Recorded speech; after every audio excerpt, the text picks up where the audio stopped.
you join us in a Discovery 5. And we are going to show you Zach's new product. What product you got, Zach?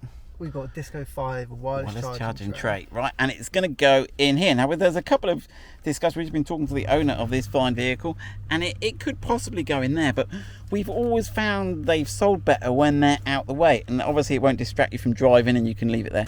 Right, so basically we have got this 3D printed thing that straddles over and it's got a little clip at the back and a little ridge there, and it grips over that little wall. We put that on there, okay, and then we've got, and that's what keeps it in place, and then we've got the wireless charging pad, okay, and that fits in there.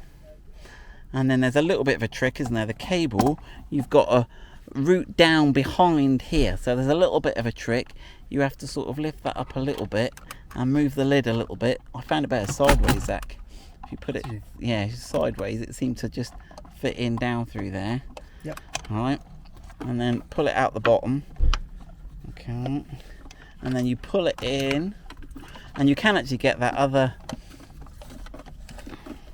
get all that, and that other bit will also, if you put it sideways, that will fit through the back. Give it a little tug there, and then you can put that all in there. And then if I move the hairbands, we have got a USB power port there, plug that in,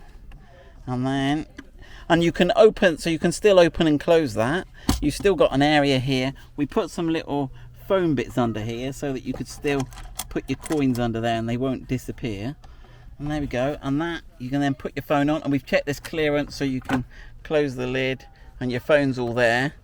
Right, there you go. That's our brief introduction. I'm sure you can work that out, but that is the Discovery 5 wireless charger install done.